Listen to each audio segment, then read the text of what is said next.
좀 전에 제가 2시 5분에 스타트를 하기로 했는데 다들 이제 오신 관계로 지금부터 AIK는 대한건축학회입니다. 원래 세미나를 개최를 하도록 하겠습니다.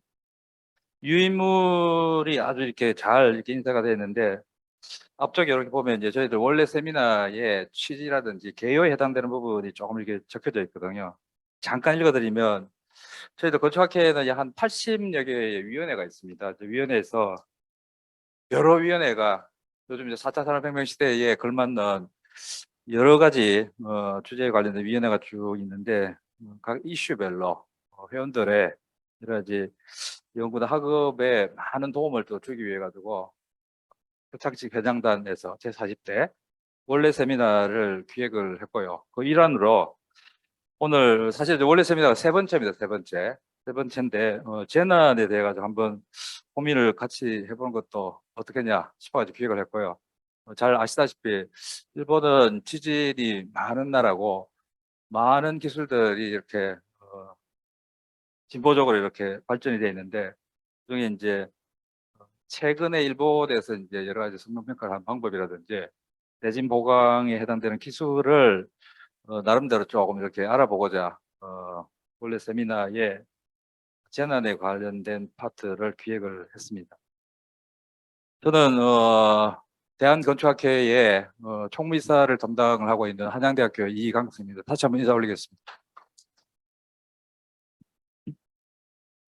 본격적으로 진행을 하기 전에 핸드폰은 진동 모드로 이렇게 바꿔주시면 감사를 드리겠습니다.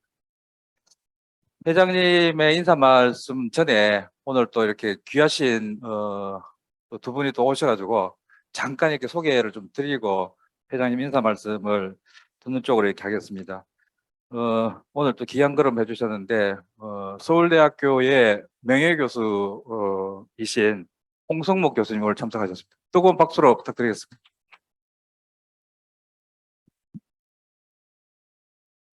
우리 고창호 회장님이 아마 오늘 참석 맨 뒤에 계시는데 우리 한국구조기술사협회 회장님이신 고창호 회장님 참석하셨습니다. 뜨거운 박수 부탁드리겠습니다.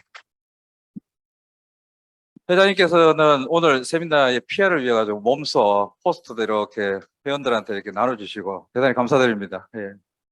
그러면 오늘 세미나를 하기 전에 우리 대한건축학회 제40대 최창식 회장님의 인사 말씀을 듣도록 하겠습니다. 부탁드리겠습니다.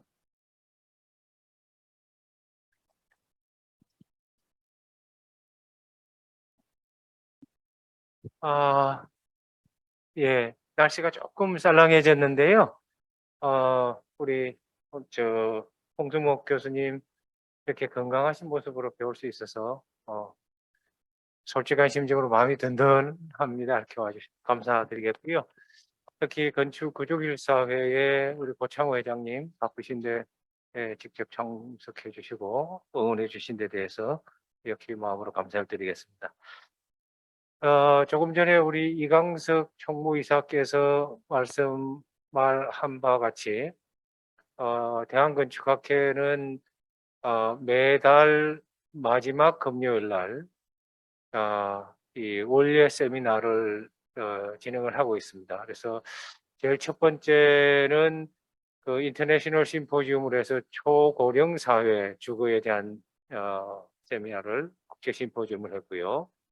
그 다음에 두 번째 세미나는 네이버 건물에 대한 이 건축 설계 디자인 관련된 부분들을 진행을 했고, 오늘이 이제 세 번째인데 그 디제스터 쪽에 특히 사이즈믹이나 얼스케이프 쪽에 요즘 지난 포항하고 울산 경주 지진 이후로 관심들을 많으신 것 같아서 오늘 도호쿠대학의 마에다 선생님을 모시고 일본 최신 내진성능 그리고 내진보강 기술에 대한 1부, 2부로 나눠서 한번 강의가 되실 것 같습니다. 나중에 많은 그 질의응답도 오늘 저녁에 8시 비행기라고 김포 하내다니까요. 시간이 조금 있어서 여러분들 질문이나 또는 코멘트 있으시면 같이 해주시면 좋을 것 같습니다. 12월하고도 이제 벌써 중반으로 달려가는데요. 모쪼록 오늘 오신 여러분들 모두 한 분 한 분 건강하시고 또 남아있는 연말 잘 마무리하시면서 2023년 아마 개묘년이 되는 모양이던데요. 개묘년 준비도 잘 해주시면 좋을 것 같습니다. 특별히 마에다 마사키 센세이 도모 혼돈이 아리가또 고자이마스. 하시죠. 네, 회장님 대단히 감사드립니다. 강연회를 하기 전에 유인물에도 이렇게 나와 있지만 마이다 교수님의 간단한 양력을 소개를 하고 이제 본격적으로 스타트를 하도록 하겠습니다. 스타트를 하기 전에 아까 회장님께서도 말씀하신 것처럼 오늘 강연의 내용은 파트 1, 파트 2로 이렇게 나누어서 아마 진행을 하실 것 같고요. 파트 1은 메인인 내진 성능 평가, 내진 보강 기술에 해당되는 부분을 쭉 하실 거고, 파트 2는 이제 최근에 마이다 연구실에서 쭉 단연간 연구를 했던 내용을 소개를 쭉 하실 텐데, 질문은 파트 1이 끝나고 난 뒤에 한번 질의응답 가지고, 그다음에 파트 2가 끝나고 난 뒤에 이제 질의응답을 가지도록 하겠습니다. 그리고 오늘 마이다 교수님은 아주 쉬운 영어를 아주 잘하시거든요. 물론 어려운 영어도 잘 하시겠지만 오늘은 또 진행을 위해 아주 쉽게 천천히 이렇게 영어로 이렇게 강연회를 해 주실 예정이시고요. 그다음에 질의응답을 할 때 필요하시면 영어로 이렇게 하셔도 되고, 안 그러면 이제 한국말로 하시면 제가 조금 이게 요즘 일본 떨어진 지 오래돼가지고 일본말로 통역하는 게 좀 서툴지만 최선을 다해서 통역을 또 이렇게 해드릴 테니까 질문을 또 자유롭게 또 해주시면 될 것 같습니다. 오늘 마에다 교수님 아주 귀한 걸음 하셨는데요. 마에다 교수님은 책자에도 이렇게 나와 있지만 일본 동경대학에서 1989년도에 학사학위를 받으시고 석사는 1991년 같은 대학, 박사학위도 이제 일본 동경대학에서 94년도에 박사학위를 취득하셨고요. 졸업을 하고 난 뒤에 워낙 유명하셔가지고 요코하마 국립대학의 조교수, 부교수로 1994년부터 2000년까지 근무를 쭉 하셨고, 그 뒤에는 아주 세계적으로 유명한 일본 도호쿠 유니버시티 동북대학교에서 교수로 재직 중에 있습니다. 전공은 아시겠지만 내진성능 평가, 내진보강 포함해가지고 구조 전반에 관련된 설계라든지 최근에는 이제 성능 기반, 요즘은 또 목조에 관련된 여러 가지 내진보강 방법에 해당되는 것도 이따가 뭐 소개도 해주실 것 같은데, 그런 쪽으로 이렇게 오리엔티드가 돼 있은 것 같습니다. 그러면 마이다 교수님을 모시겠습니다. 뜨거운 박수로 부탁드리겠습니다. 센세이 도죠.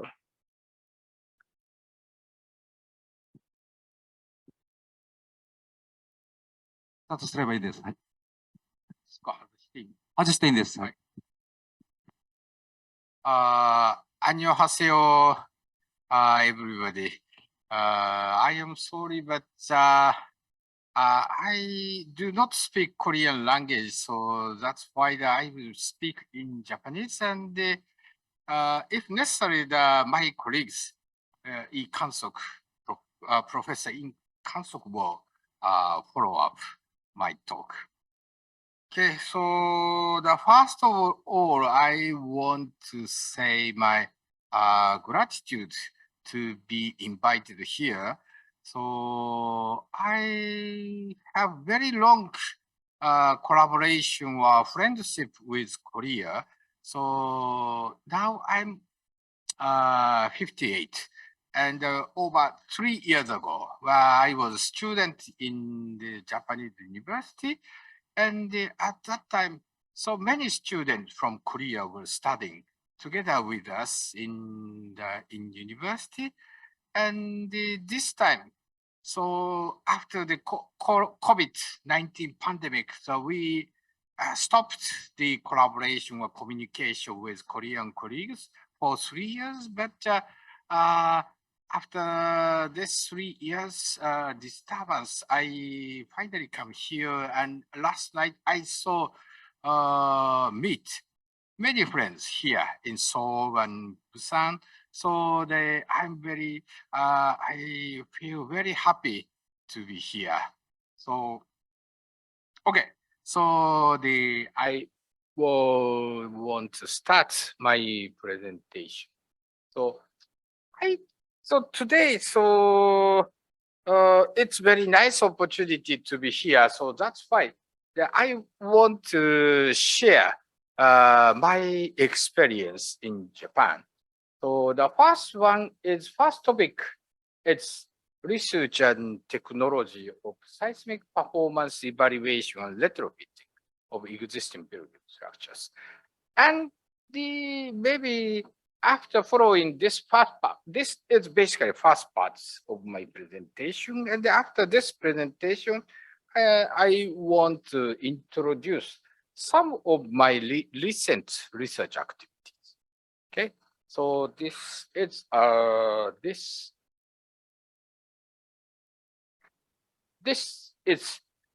basic contents of my presentation today. The first, I want to introduce myself and my city in Sendai City. So Sendai City is not so famous, not so big city like Seoul or Tokyo. And the Sendai City is located 300 north of Tokyo. And it's the only 1 hour and 30 minutes from Tokyo by train, Shinkansen, very high-speed train like KTX. So this is my city.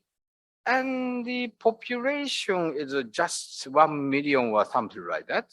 And so biggest city is Tohoku area. Tohoku means the To is east and north. Hoku is north. This area is Tohoku area. And so the name of the city is Sendai. So this city is developed by the Shogun Date, these guys, over 400 years ago. So I know that there are many nice things here in Seoul City, but we have also many nice things in Sendai City. So this is a festival, that dancing festival, and this is very, very, very famous festival, Tanabata Festival. This kind of decoration will be demonstrated in the cities. And of course, the sports is very active. So we have the professional football team, Begaruta Center, is not so strong now in the second division, but we have professional soccer team and the basketball and ski field. And in winter season, the main street, the illumination is demonstrated in the main street. And this is by university, so Tohoku University. This is the headquarters of Tohoku University. And the Tohoku University, it's the third oldest national university in Japan. And this year is, I don't know why the 115th anniversary. I don't understand why but they established in 115 years ago. And now our university has many faculties. So almost all the covers all the fields. And general university, right? After so that these kind of many faculty will be prepared, then the 100 years has passed this year. And the academic staff is over 3,000, and the undergraduate students is more than 10,000 or something. And here, this is Sendai City is very small, compact city. And it is the Sendai Station, the Shinkansen highway, high-speed train will stop this station. And we have the subway. So it is possible to approach to our campus. by subway. So that it's very convenient, I think. So that if I hope some of you have a chance to come to Japan, please visit my university, the Tokyo. So this is our campus. So it's a very nice place. So our campus, engineering campus, is located on the top of Aobayama Mountain. Aoba means green leaves mountain. So this is full of nature. So the winter is a little bit cold, but maybe not so cold than Seoul. So that maybe I hope if you have a chance to please come to Japan. Okay. So from now, so I will start my main part of my presentation. The first topic is brief look back the history of damaging earthquake in Japan and seismic design. So because the seismic design and earthquake damage disaster is strongly related. That is why I will introduce some of damaging earthquake. And so as you may know, in Japan, we have many earthquake disasters. So maybe here in Korea, you don't have so many earthquakes. So especially for the big earthquake, you may not have big earthquake. But unfortunately, in Japan, that we have and in the past and in future, we have many earthquakes. So that is why we Japanese people are unlucky to living in Japanese island. But that is why we experienced many disasters, and we could learn some lessons from the damage, and we could feedback such kind of experience to the improvement of seismic design or quality or construction of building structures. This is the one of the biggest earthquake in Japan in the history. So more over 100 years ago, 1891, Novi earthquake occurred in the near Nagoya area, so middle part of Japanese main island. And this is the record is very few, but some picture shows a very heavy damage occurred, and this is the fault to occurred.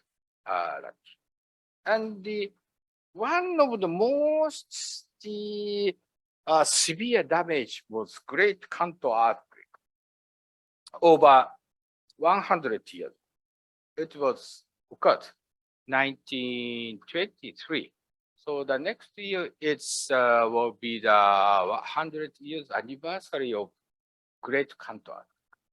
By this earthquake, more than the 140,000 people killed. And the main reason of the death was fire, big fire. This picture is the after the earthquake. So you may see the many. So at that age, the timber building was very popular especially for the residential houses, individual houses, and of course these kind of building. So reinforced concrete building or steel building technique was introduced from Western countries, but most of the building in the city, even in the city, was timber building. So after the earthquake, big fire occurred many places, and the fire will come up to get bigger and bigger, and most of the people could not find a place to evacuate. So that is the big one of the big most severe earthquake disaster in Japan. And just after this disaster. In 1924, Japanese government introduced seismic design of building structure in the building standard law.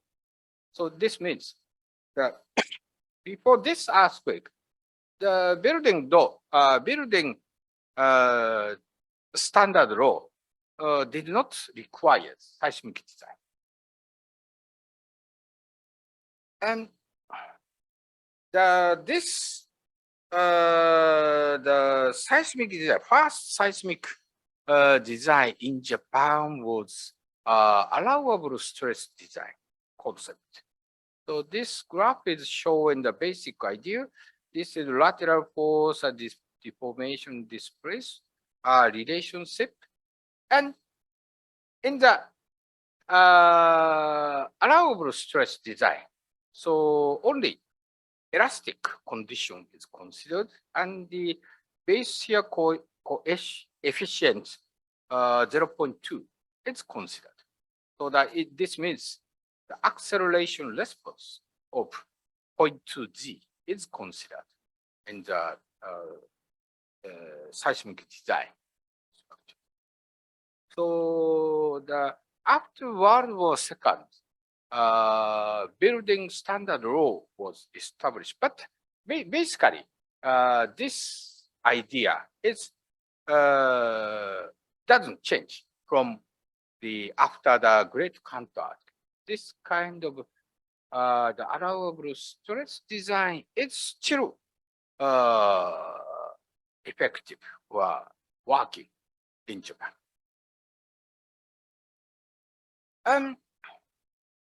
After the building the standard law, so in 1968 or in 1978, we had a moderate earthquake in Japan. This is a picture of damage of building, some university building.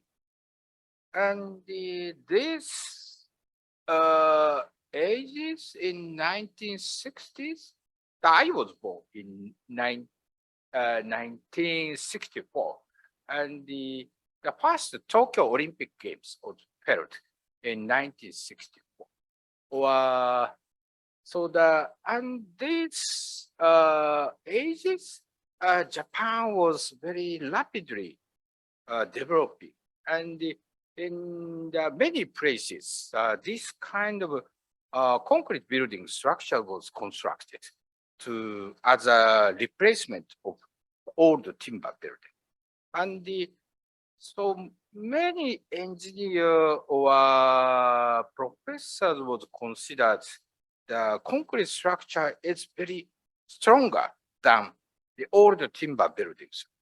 So, but due to this Tokachi earthquake or some other earthquake, this kind of concrete building was suffered severe damage. So that they were, my supervisor told that at that age, most of the professor or engineer was very, very shocked by this kind of damage.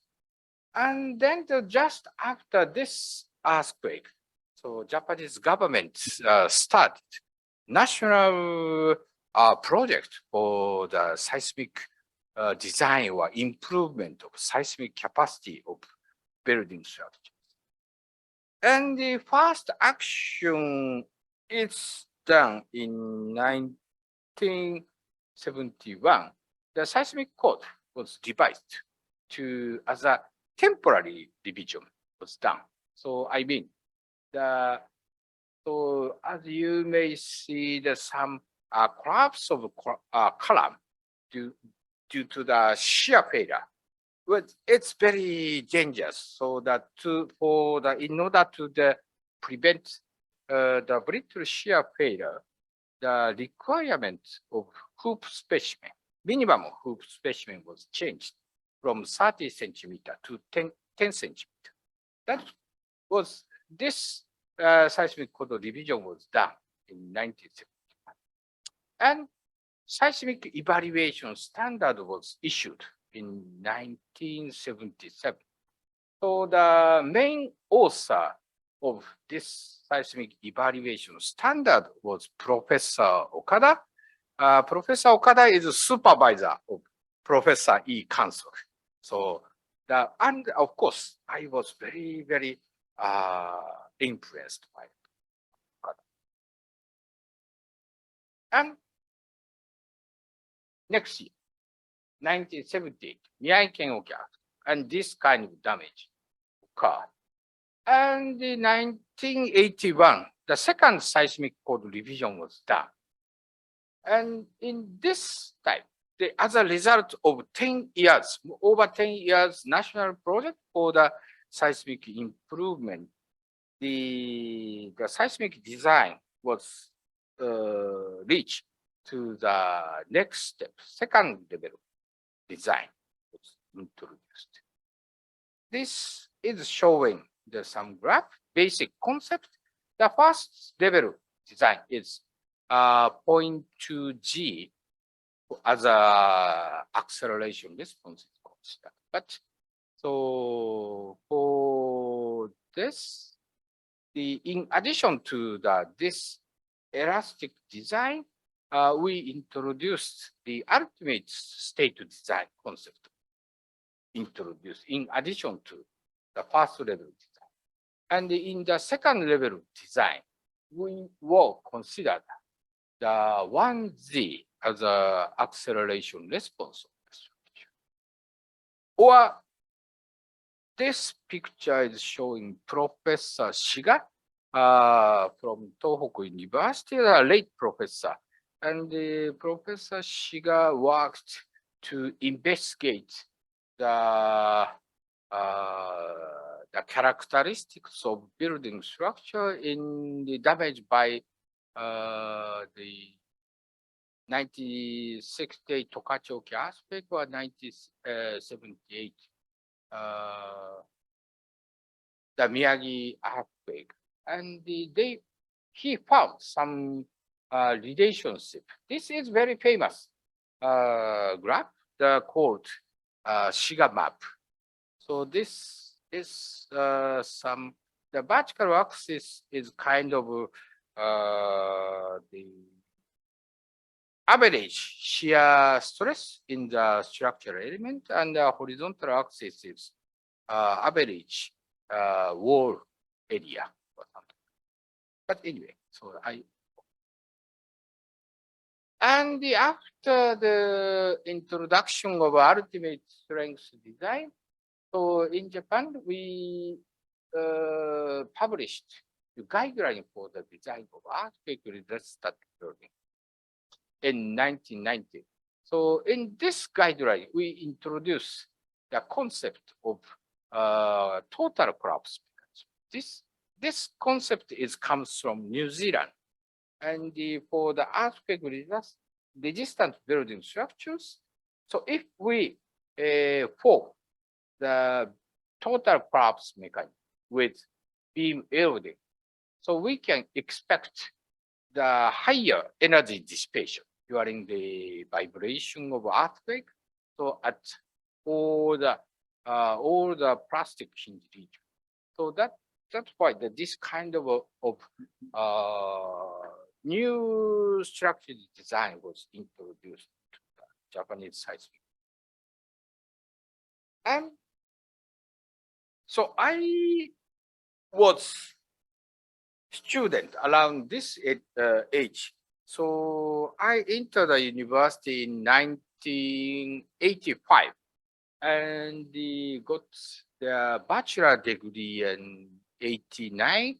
And then I was studying in the master course and the PhD course. So that's why when I was master student, this guideline issued. And when I was PhD student, the Kushiroki earthquake or Hokkaido earthquake or Sanriku earthquake, this kind of moderate or big earthquake occurred. But fortunately, the building damage was very, very limited. And so some well, for this Hokkaido Nansei earthquake, more than 200 people was killed, but most of the deaths was caused by tsunami, and not the collapse or heavy damage of buildings. So that is why when I was PhD student, so some of professor were told that the seismic capacity of the building structure in Japan has been upgraded enough against the big earthquake. But as you may know, this is not true.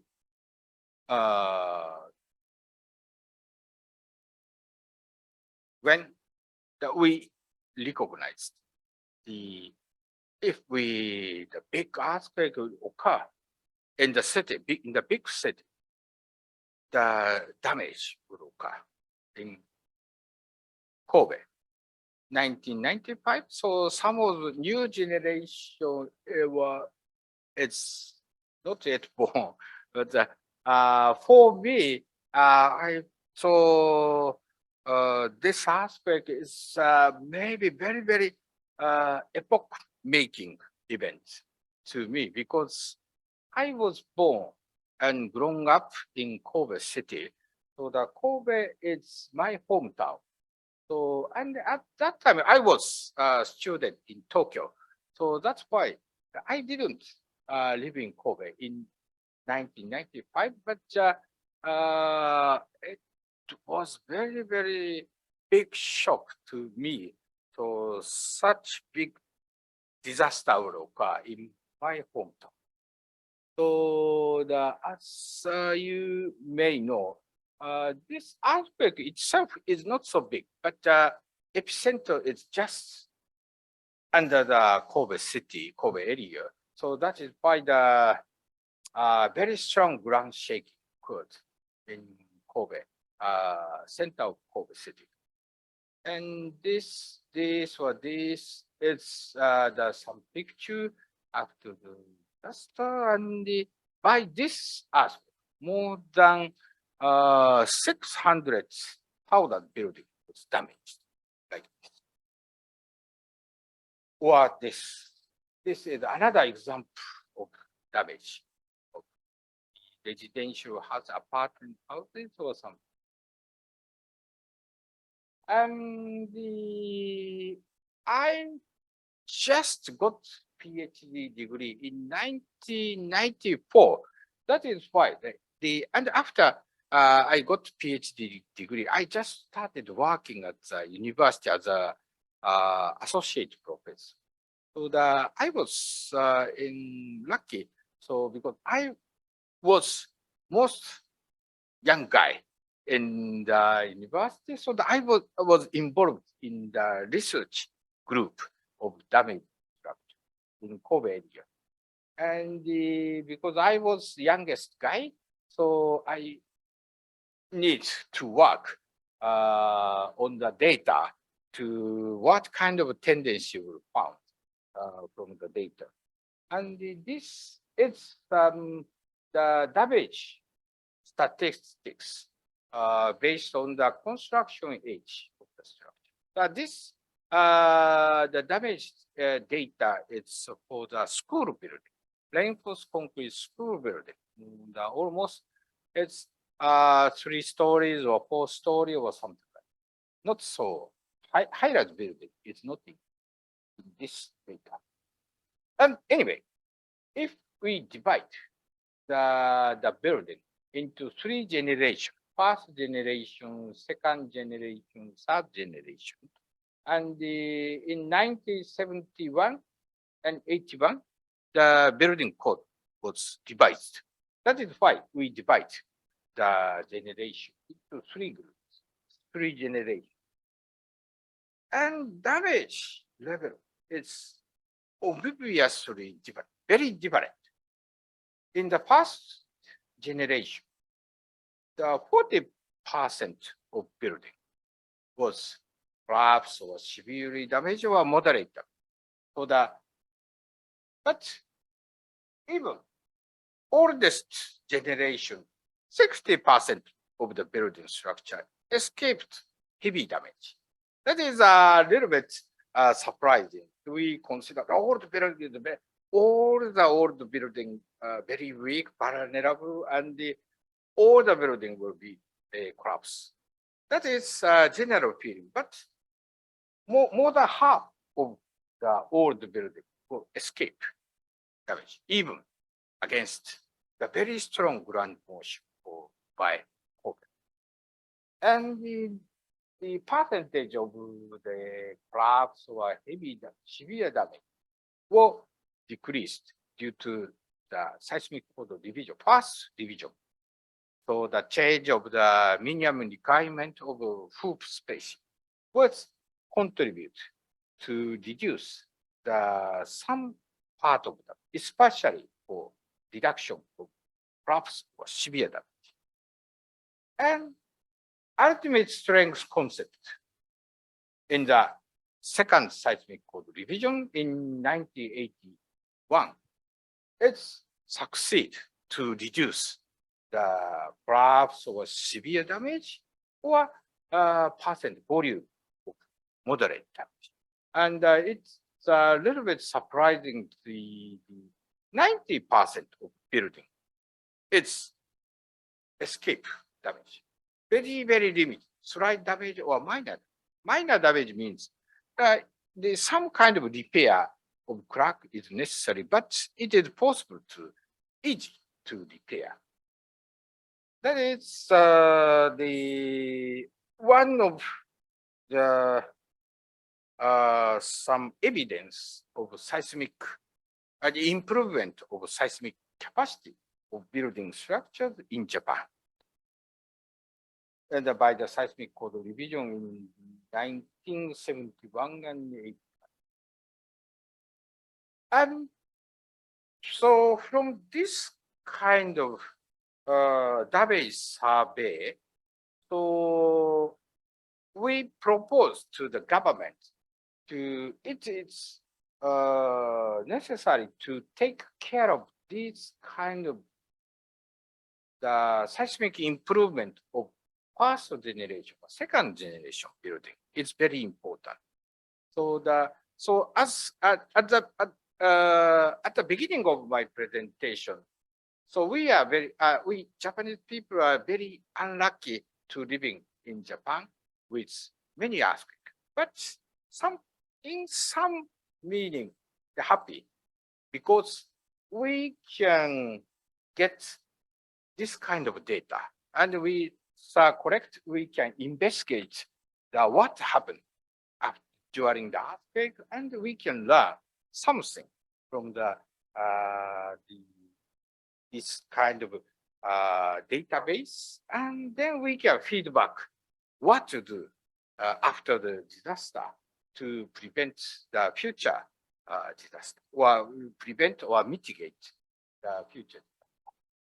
And anyway, we propose to the government to take care of the first generation, second generation building.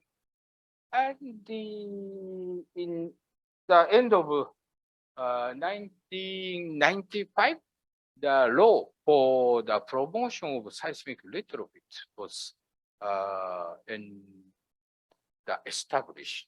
And in this law, the seismic evaluation retrofit of existing old building, I mean the building in the first generation and second generation, will be the target of this law. And the AIJ tried to publish the guidelines or improve the guideline for the seismic design of building structure. Some guideline was issued in 1997, or seismic code was revised in 1999. So the performance-based design concept was introduced. But basic target capacity was not upgraded because in this figure, so this the third generation, the seismic capacity or damage is very, very limited, even against the ground shaking of Kobe earthquake. So that is why that we are confident to the current target level of seismic line will be enough for the strong ground. And this is the last slide of the first part of my presentation. Not first topic. And in 2011, we had again the very big earthquake, East Japan earthquake in Tohoku area. My city was located the affected area like this earthquake. And in this earthquake, the damage to the building due to ground shaking is very, very limited. So as you may see, this is some school building, and so exterior wall or window was heavily damaged, but most of the damage was tsunami. And this is some small town, and most of the building was washed away, while one building was overturned by. And this was again very, very surprising disaster. And in addition to the damage by tsunami, the accident in Fukushima nuclear power plant occurred. That is another aspect of very severe damage by this earthquake. And so we again need to learn from lessons by the great East Japan. And then now I'm moving to the second topic of my presentation. As I told in the past topics, the seismic evaluation is necessary because there are very big variation of seismic capacity for the existing building. Even first generation building, all about half of the first generation building has good seismic capacity against Kobe. That's why. And we have very, very big volume of existing building structure. So that we cannot take care of all the existing building for the seismic improvement. So that's why we need to screen or pick up the candidate of seismic retrofit.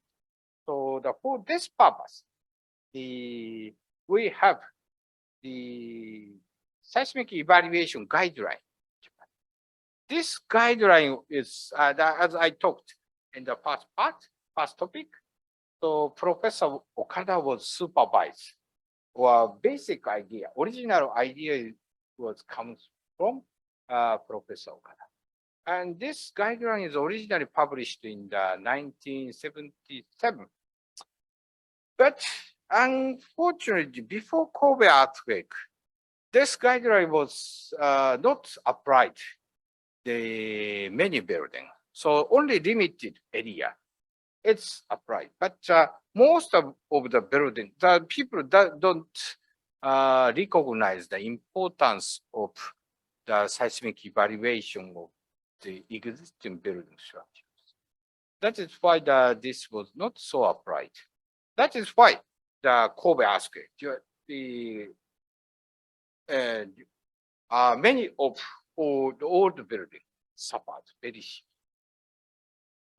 This is showing the basic idea of seismic evaluation. So we use IS index. IS index is consists of three components. The one is basic structural seismic capacity, and the SD and T is modification factor. By the SD is some kind of shape factor, and T is aging factor. And basic idea is structural index is 0. It consists of strength index, kind of basic coefficient, and ductility index. And the product of strength index and ductility index will be kind of energy dissipation capacity of buildings. And this is a basic basic structural capacity. And it's I think I do not enough time to I will skip. And this is a shape factor. So if the building, the floor plan of the building has some kind of irregularity like this, or unbalanced location of shear wall, if this kind of unbalanced situation occurs, the seismic capacity will be reduced by this factor. Well, this is a shape factor, and this is aging factor. We'll consider some cracking or deterioration due to aging or something would be considered. And this is judging criteria for the seismic evaluation. And basically, in Japan, that we will use the IS0 is the requirement or criteria for judging the safety of the building structures, and basically 0.6 of IS index. It's a minimum requirement. And this minimum requirement comes from the study by Professor Nakano. And Professor Nakano is also supervisor of Professor E. Kansok and my colleagues, my senior. And this distribution is showing the IS index of building structure in Japan. And this distribution is showing the IS index distribution of damaged building by 1968 and 1978, and 0.6 is upper bound of the IS index and damaged art. So again, we came back to this slide, and we tried to evaluate the seismic capacity of the building structure suffered damage by Kobe earthquake and compared with the damage level. And this graph is showing the relationship of construction age and IS index were suffered Kobe earthquake. And this line 0.6 is minimum required of seismic capacity. And this two vertical line is showing the generation, the first generation, second generation, and third generation. And the tendency of increase of seismic capacity, IS index, is obvious. So from this figure, we can find the success of upgrade the seismic capacity by the seismic code division. The first seismic code division and second. And this for the third generation, the IS index is larger than 0.6 for the judging. And the red cross or orange triangle is severe damage. The most of severe or collapsed building or severe damage, the IS index less than 6, 0.6. That's and such kind of data study. So then we feel our seismic evaluation method has a strong relationship with the damage level or the target seismic capacity level 0.6. It's enough or good or something. So that is why I feel that this kind of data study is very, very important, I think. And maybe, if possible, we maybe here in Korea, so the earthquake is not so often. So that's why that we can share our experience with Korean people. And next topic, it's seismic retrofitting technique in Japan. So as I already talked about the target or if as a result of seismic evaluation, so if the IS index is less than 0.6, that building is candidate for seismic retrofit or improvement. And the target IS level is 0.6. That is, and this building, the law for the promotion of seismic retrofitting, the scope of this law is covers the public and large building, which many people use. So, for example, the school building, hospital, governmental office, fire or police station, or department store, or hotel, station, market, such kind of building. The most of the building, it's the scope of this law. And the basically the method for the seismic retrofitting is divided into two groups. The first one is conventional strategy, the strength. And another group is new approach for the base isolation or energy dissipation or something like that. And the first one, it's this, the red line is showing the lateral force and deformation relationship of the original building, the before retro. And this line will show the requirement. If the strength, so IS. So if the strength is larger, so the deformation that we don't need, so bigger deformation capacity. But if the strength is lower, that we need an elastic deformation capacity. But anyway, so this blue area, it's the safe area. So over the IS index is over than 0.6. So if the original structure is like this, the one method, the most popular method is increase the strength by the addition some structure, or increase ductility, or combination of this and this. That's its most popular method for the seismic retrofit.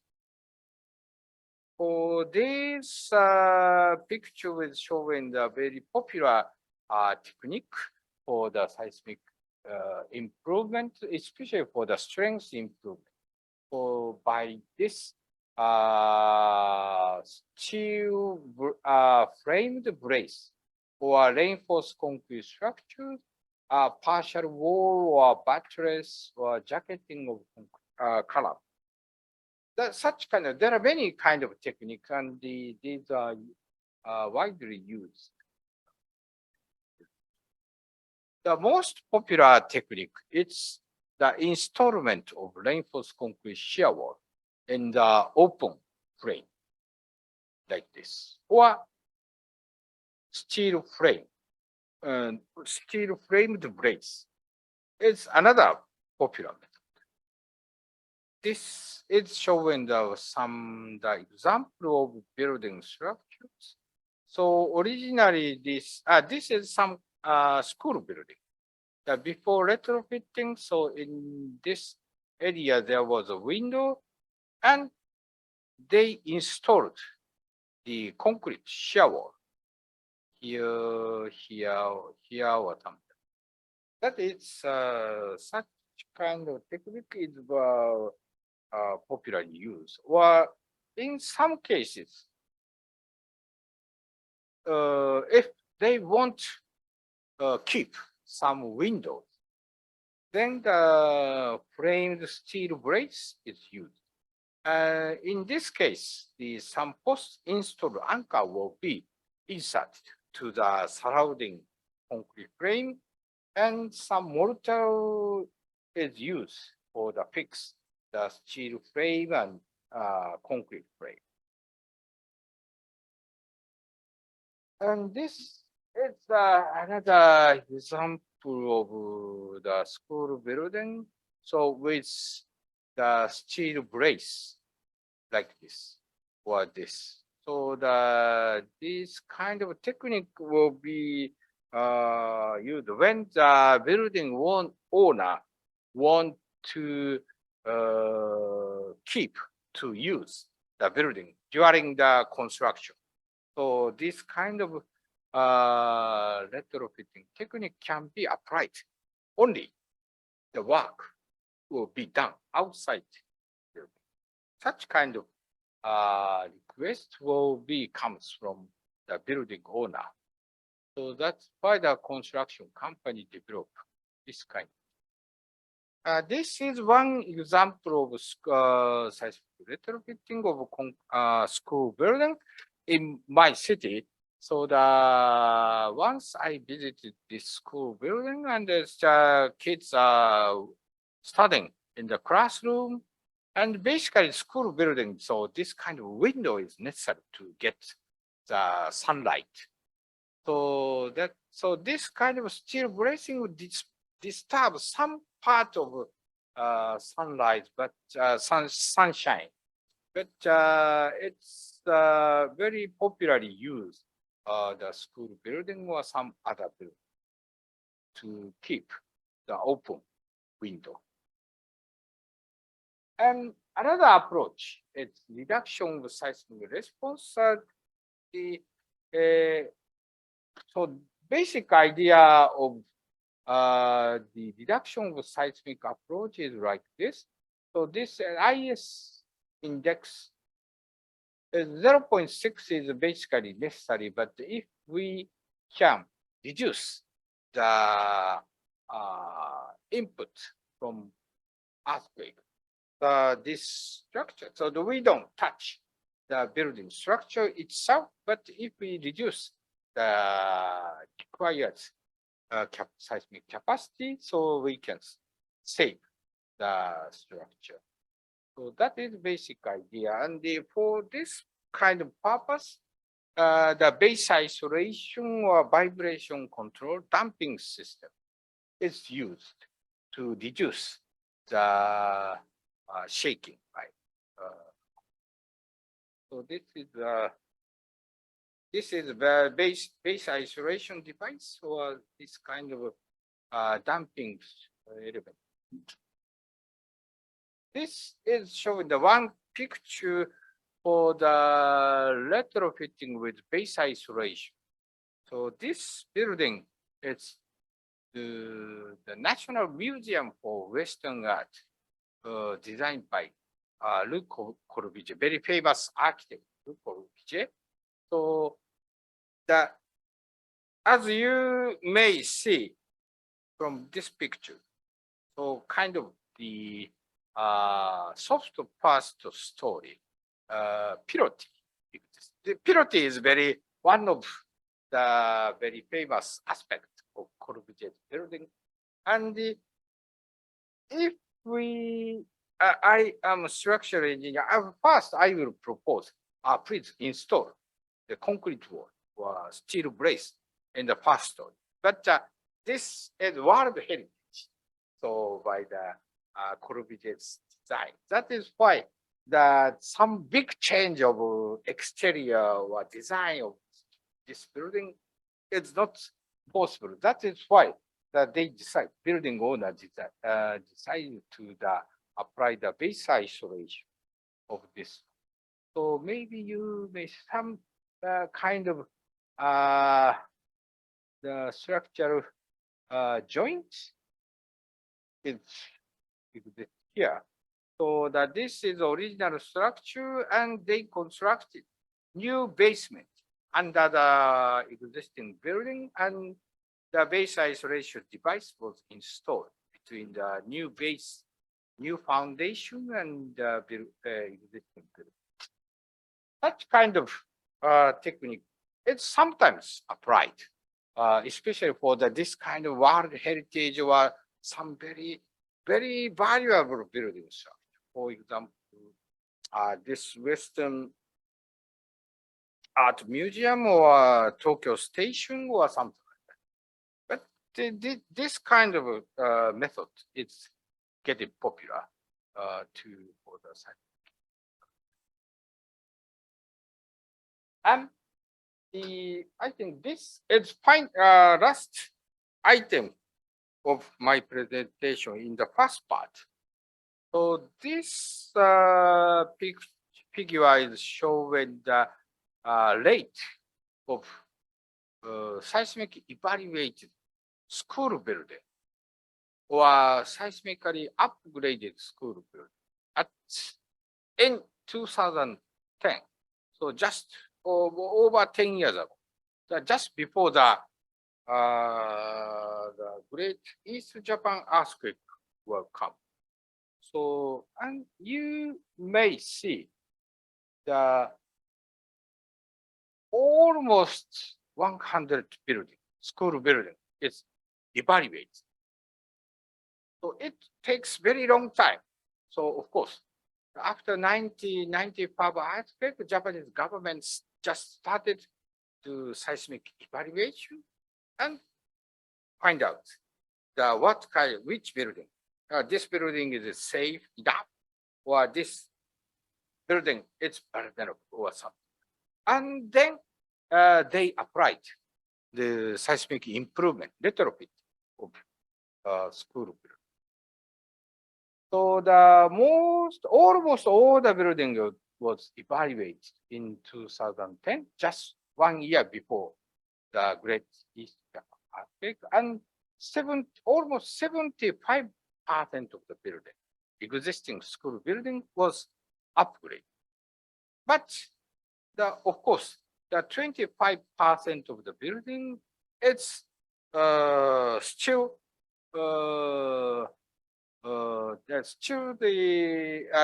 not yet upgraded. So that's why by the Kobe, the Great East Japan earthquake 2011, some of the building was damaged. But this figure is showing the same. And this is showing the damage situation in Kobe. This is showing the Kobe relationship between the IS index and the construction age. Already this graph appear. This is investigation after Kobe. And most of the building, most of the IS index for the building before 1971 was less than 0.6. But as a result of seismic improvement, the IS index of school building was mostly larger than 0.7.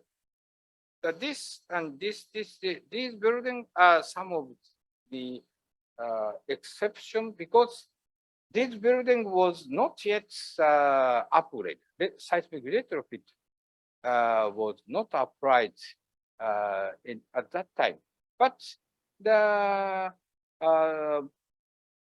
very many building was seismic capacity of the many building was already upgraded. That will contribute to the mitigation of damage by the core.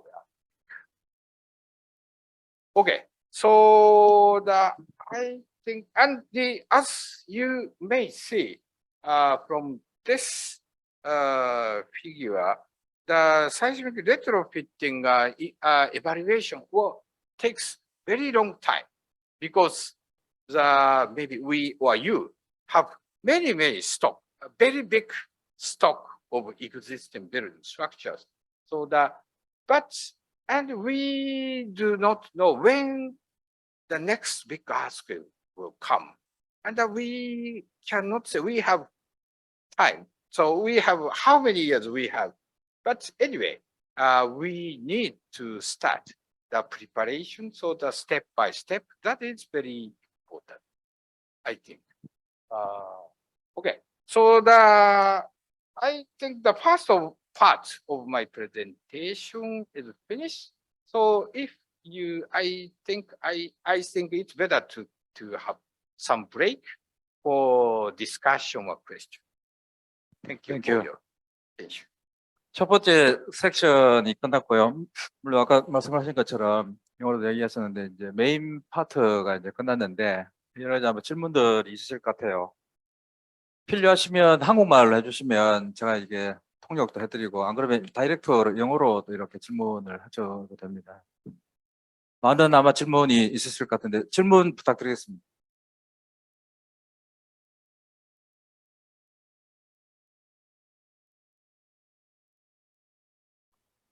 이제 첫 스타트로 아마 일선에 계시는데 우리 고창호 회장님 계속 이렇게 열심히 이렇게 보시면서 이렇게 뭔가 질문이 있으신 것 같아요. 회장님 좀 부탁드리겠습니다. 질문. 예. 제가 뭐 듣긴 들었는데요. 일단 내용을 뭐 자세하게는 모르는 내용이라서 질문 하나 드리겠습니다. 예, 지금 보시면은 저희 사례를 보여주셨는데 학교 내진보강에서 이제 전남벽하고 또 다른 종류의 이제 스틸 프레임 보강하고 그런 것들을 사례를 보여주셨는데 저희 한국 지금 대한민국에서도 지금 전반적인 학교 보강, 내진 보강에서는 일반적으로 쓰고 있는 공법들이 이제 전단벽 보강과 이제 댐퍼나 아니면 철골, 스틸 프레임에 대한 보강인데 지금 그런 공법들의 유사성과 아니면 또 일본에서는 또 어떤 다른 그런 우리나라에 있는 쓰고 있는 공법과는 어떤 또 다른 특이점, 차이점이 있는지 그거에 대해서 좀 말씀해 주실 수 있을까요? Not English. 七本の方は、さっき耐震補強の事例で、日本では耐震壁で補強したりとか、スティールでやったりとかするんですけれども、韓国法でも同じような形で今やってるんですよ。ちょっと違うものは、韓国では、電波の方も今使ってるんですけれども、電波の方も使ってるんですけれども、一つの質問の方は、韓国の日本の同じようなところと違うところ、もしあるんであれば、そういうコメントをちょっと聞きたいということと、日本では最近なんか特徴がある耐震補強とかもしあるんであれば、なんか質問をしたいなというような話です。日本語がいい。日本語でもいいです。日本語がいい。英語か。Thank you for your question. And I am not so familiar with what kind of seismic retrofit technique is popular in this country. Of course, we will use to damping system, vibration control for the seismic retrofitting in Japan. But how to say? a little bit difficult. So some people will say the paradox of vibration control. It's so because if you will install the damping system, so damper, if we the damper will work well to some kind of deformation is necessary, right? So if the building will deform and damper will move and dissipate energy. So if it is so, some kind of deformation will occur to the building structure. That's such kind of deformation will induce some damage. So that is one aspect of the damping system. So that's why the most in Japan, some people, the most of people will believe to reduce the damage of structure to increase strength. That will be best or better way to limit the damage, reduce the damage of structure. But it's of course it's related with the basic original characteristics of the structure. That is my 아시겠죠, 그죠?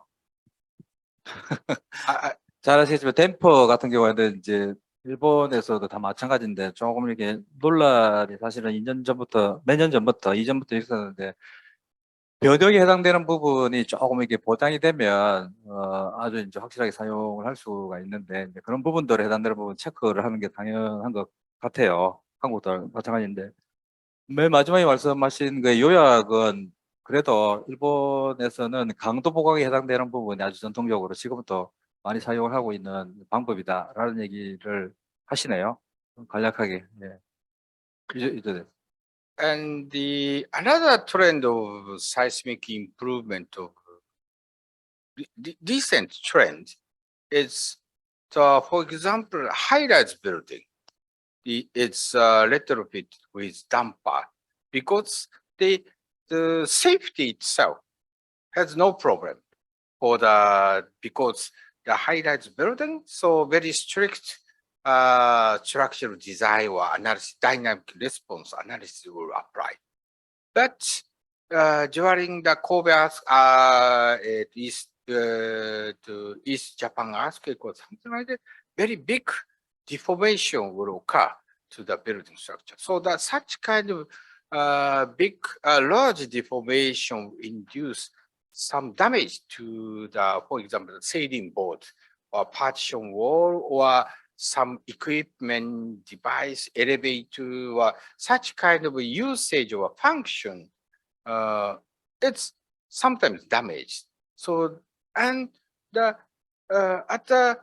just after the Kobe earthquake, many people was killed by the collapse of the building structure. At that time, we consider the first priority is to save human lives. And I feel now the seismic capacity of the building structure is upgraded to save human lives. But even now, if we have some moderate earthquake or big earthquake, some damage will occur to the building to destroy the function of the building structure. So that now currently we are thinking to the key function or business continuity or such kind of it's now current big important problem for the seismic improvement. 뭐 쭉 설명을 하셨는데 아마 다들 이해를 하셨을 건데 아주 중요한 얘기를 하셨는데 고베 지진이 일어나고 난 뒤에는 고베 지진이 상당히 이제 심각했잖아요. 근데 그때 제1의 프라이어티는 라이프 세이프티에 해당되는 부분이 아주 중요해가지고 많은 내진 보강에 해당되는 분들 이제 그쪽으로 이렇게 치중이 줄 때인데 또 많은 세월이 지나고 난 뒤에 내진성능이 많이 업이 됐잖아요. 업이 되고 난 뒤에는 라이프 세이프티에 해당되는 부분은 어느 정도가 해소가 되었기 때문에 이제 지금의 트렌드에 해당되는 부분은 기능이라는 얘기는 초고층 건물에 이제 댐프를 설치를 하고 그러면 이제 전혀 이제 문제는 없지만 구조적으로 대신에 이제 비구조 부재가 아주 심각하게 지진 피해가 생길 가능성이 있다는 거를 2011년 아마 동일본 지진 이후에 이렇게 많이 대두가 된 것 같아요. 지금의 트렌드에 해당되는 부분은 라이프 세이프티는 많은 부분이 보장이 된 거니까 건물의 펑션에 해당되는 부분을 조금 이렇게 중요 여기는 그런 내진 보강에 해당되는 부분을 지금 이렇게 많이 고려를 하고 있다고 얘기하십니다.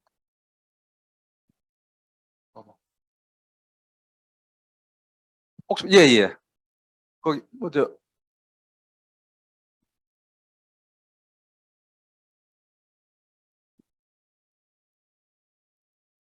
Thanks very much for your lecture, and I have two questions for you. The first one is that the major trend of safety retrofitting in Japan is to stiffness or strength upgrade. The problem with this approach is that it requires to, in many cases, to upgrade the foundation, and foundation upgrade is very, very expensive and so much practically impossible. And what is the solution for this foundation problem in Japan? This is the first question. And second question is that the most widely used seismic evaluation method in Korea is pushover analysis, and but the Japanese analysis seems to be pretty different from it. And can you tell me what is the reason to use the IS index for the seismic evaluation instead of more direct method like pushover or time history analysis? Thank you. Thank you very much for a nice question. So very important, your question is very nice. And basically, in Japan, we don't consider the improvements, retrofitting or strengthening of foundation. That is true.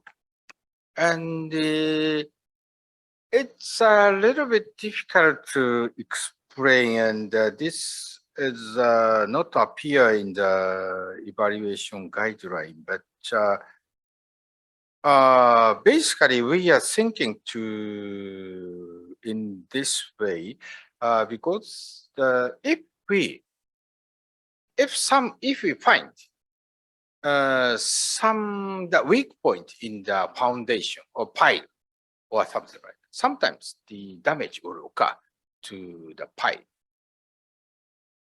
But in our experience, there is no collapse of the building by the damage to foundation or pile. So that's why if there is some weak point in the pile foundation, that we don't care, doesn't take care of the improvement of pile foundation, because of course it is possible, but some construction work to the foundation, it takes very big work. The cost is very expensive to removal of the sand or something like that. It's much higher than the construction work, the superstructure. That is one reason. And if we upgrade the foundation to the input to the upper structure may sometimes increase. Do you understand? So it's a little bit difficult to explain. We will sometimes expect if just after the earthquake, some damage will occur in some parts of building. And sometimes we will apply some repair or strengthening for the damaged part. And next earthquake will come. And what do you think? What will happen to the next? The damage will occur other part. Because that this part is damage and strength, that this part is getting stronger. And if we take care of all the structure upgrade, that is okay. But if we only apply the strength for this part, the other part will fail, right? So that if we apply the seismic improvement only foundation, then the next time some damage will occur in the upper structure. There will be such probability of such thing. So that is why it's a little bit complicated idea, but we don't care about the foundation. And well, I'm sorry. What was the second question? セカンドは各校ではプッシュオブアナリシスでやってるんですけど、日本でなんでやってないですか？はい。Of course, we will apply the pushover analysis for the structural design of new building. But basically, in the seismic evaluation for the existing building structure, pushover analysis, it's a little bit difficult to apply because how to say,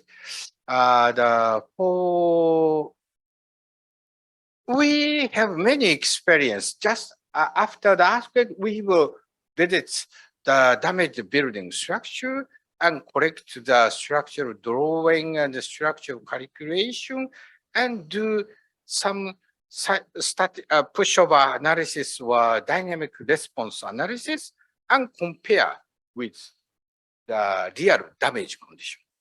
And it's very surprising. Sometimes the result is very different. So maybe we, especially for young people, will consider the structural pushover analysis or dynamic response analysis. It's almighty, but it's a little bit different. So if the computer analysis includes many assumptions, right? Or the structure modeling, we will consider that this kind of frame. But the real structure, it's the column and wall, beam, it's not line. The depth or material strength has some variation. So that is why sometimes calculated results and analysis, the real behavior, it's different. So that's why we will do some evaluation of structural element by element, and what will happen. That is basic idea. And especially for the old building, it's not so regular. So the column size or length is different. So there are very variation. Or for example, in this country, you have the masonry infill wall exists. But usually structural design, we will ignore such kind of wall. But it does such kind of elements exist will have some effect to the real building structure. That is why we need to carefully evaluate the structural behavior. That is basic idea. Okay. 조금 보적 설명을 좀 드리면 우리 저기 선생님 29페이지 잠깐만 좀 펴주실래요?実は診断の中で一次、二次、三次、三次の方がプッシュオブなんですよね。それちょっと説明。요걸 보시면 조금 설명이 좀 빠졌는데 사실은 IS 값을 계산을 할 때 1차 진단 레벨이 있고 2차 진단 레벨이 있고 3차 진단 레벨이 따로 있습니다. 3차 진단이 이제 아까 좀 얘기하셨던 푸시업 어널리스랑 같은 개념이에요. 근데 3차까지 쭉 하는 거는 너무 그래서 말씀하셨는데 너무 어려워가지고 보통 뭐 1차 내지 2차 정도 0.6 정도 해당되는 부분을 가지고 내진 보강을 하면 왜냐 그러면 많은 지진을 해가지고 다 이렇게 나름대로 증명이 된 거니까 복잡하게 이렇게 많은 과정이 들어가는 거를 하지 말고 그 정도만 해도 일본 같은 경우에는 많은 지진해가 증명이 되기 때문에 충분히 가능성이 있다라는 얘기를 아마 하셨었습니다. 아마가 아니고 확실하게. 사실은 1차, 2차, 3차에 3차 해당되는 부분이 포시오 버넬리스다라고 생각을 하시면 될 것 같아요. 예. 혹시 아까 뒤에 예.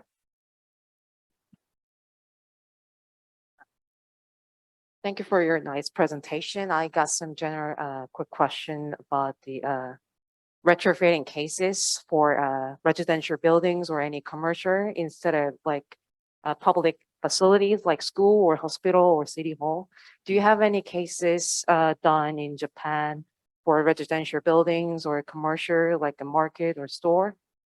Or do you have any government encouragement for regular people or citizens to install do the retrofitting for their buildings? The residential house.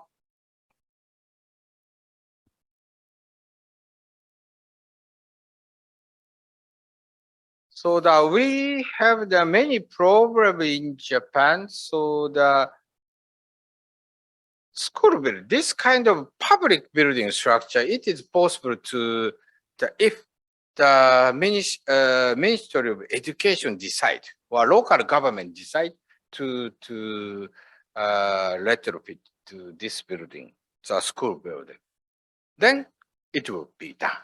But residential houses cases, it's very complicated. So that is why the most of the picture I use is public building structure.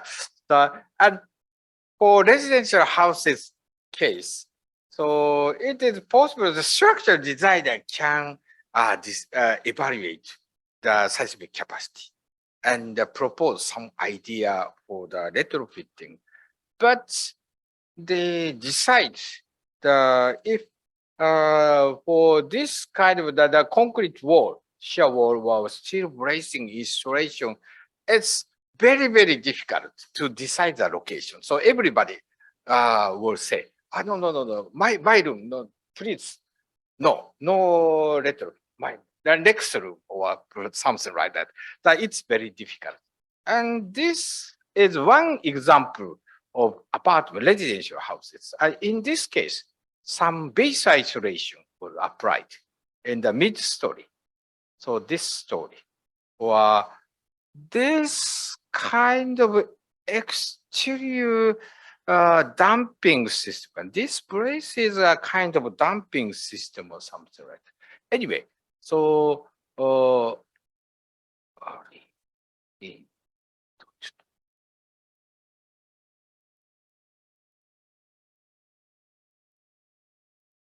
this kind of the retrofitting exterior parts, it's sometimes applied the residential houses. But as you pointed out, so private buildings for the, especially for residential houses, very difficult problem in Japan, I think.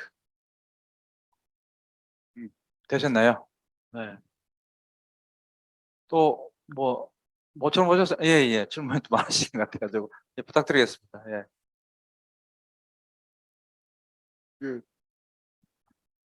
그 일본에선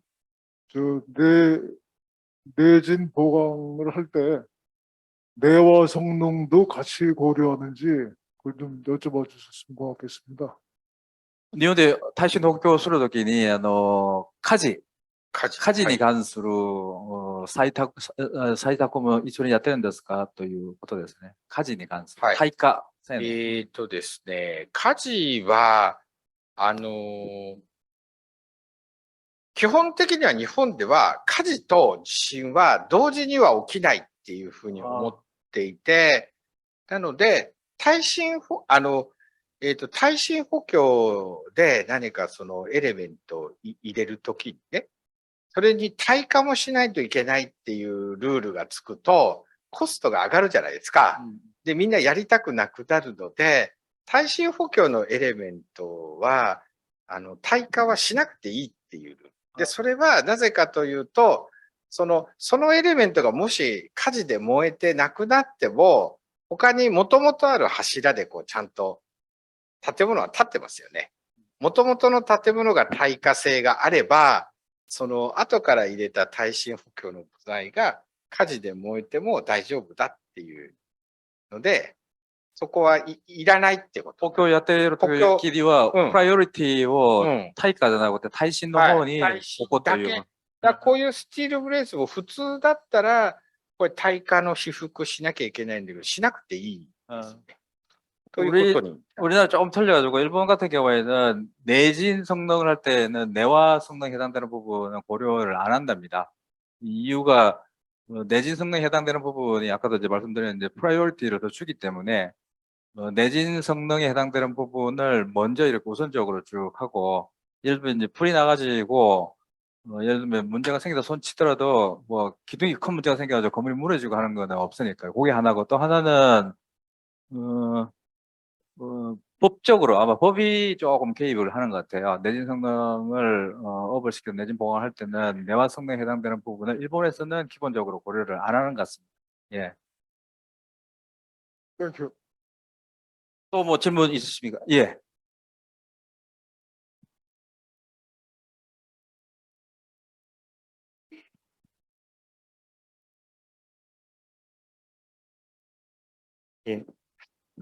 한국에서는 필로티 건물 내진 보강이 이슈인데, 일본에서는 필로티 건물 내진 보강을 주로 어떤 공법을 하시는지, 아까 저기 40페이지 잠깐 볼 수 있을까요?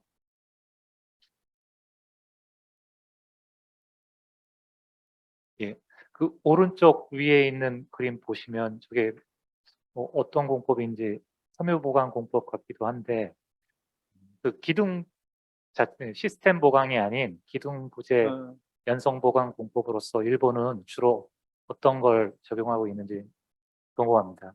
ピロティってあるんじゃないですか。ピロティの方が韓国のポアン地震でたくさん壊れてますよね。韓国で。それで今流行ってるんですけど、日本の方はピロティの方はどうですかということですね。耐震補強のやり方。ピロティが壊れることは多くてですね、日本でも。We have many damage in the Piroti.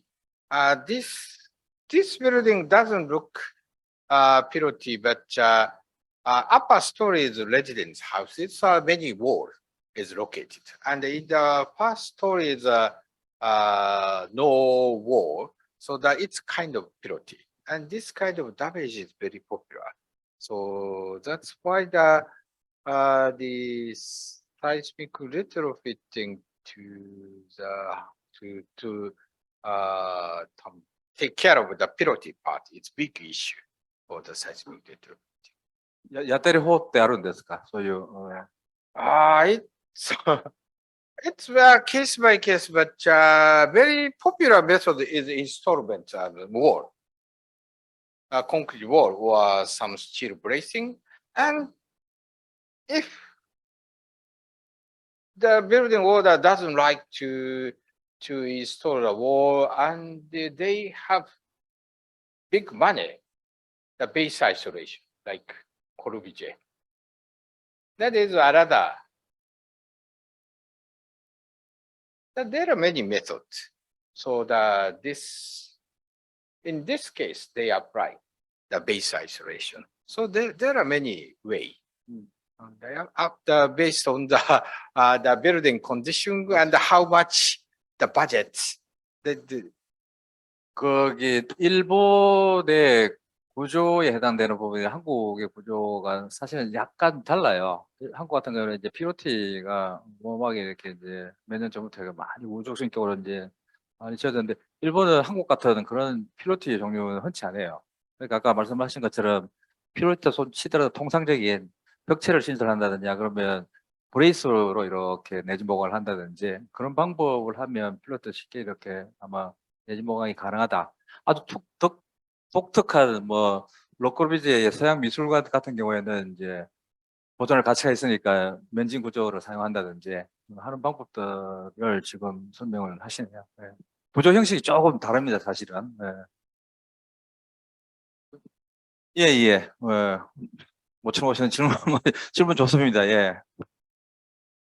네, 일본에서는 노후화 건축물에 대해서는 내진성능 평가를 어떻게 하는지 첫 번째 질문이고요. 두 번째는 만약에 그 노후화 건축물이 너무 오래됐을 경우에 재건축을 하는 것과 내진 보강을 하는 기준에 대해서 알고 싶습니다. かなり古い建物。古い建物って、老朽化が激しいんですよね。なんか補強して、なんか残したいという時に、なんかやってる方法と、あと老朽化されたやつを新しく建てるか、あるいは、壊すかという判断基準があるんですかっていう。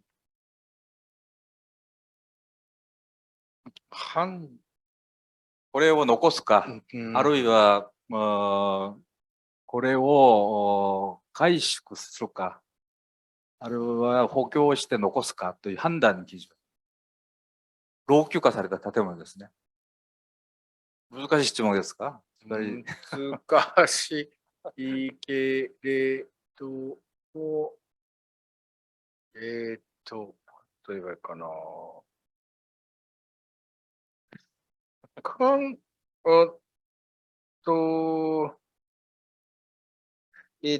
基本的には、構造的には、ストラクチャルエンジニアとしては、多分どちらでもできるんですよね。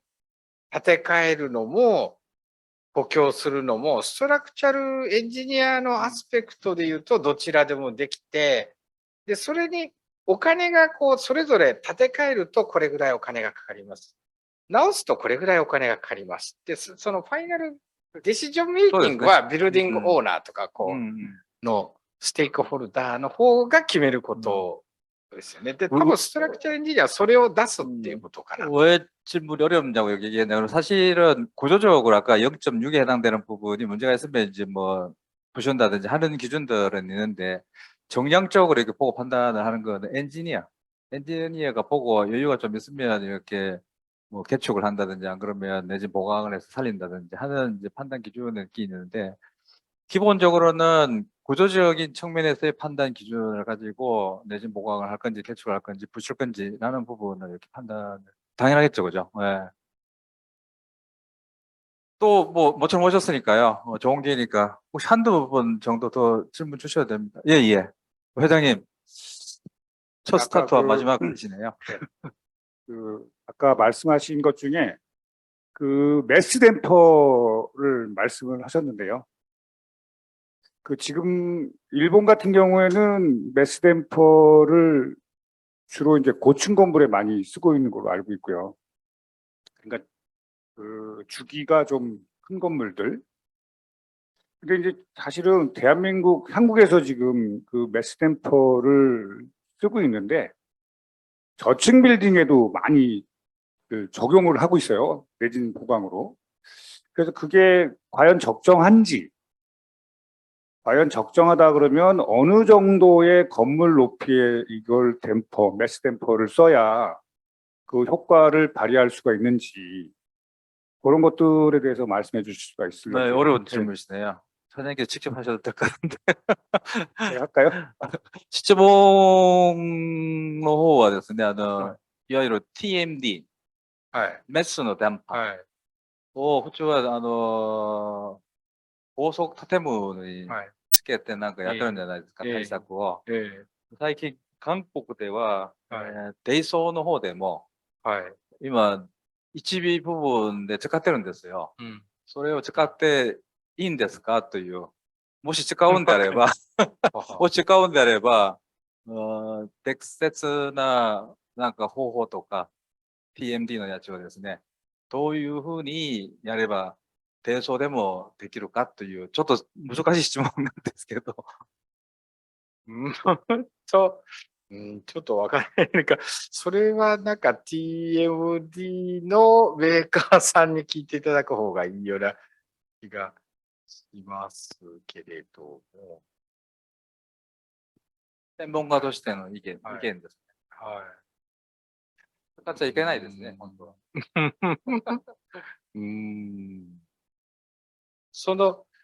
なんていうかな。ちょっとこう、だんだん時間がなくなってきたので、あんまりこれの話をしてもあれだけど。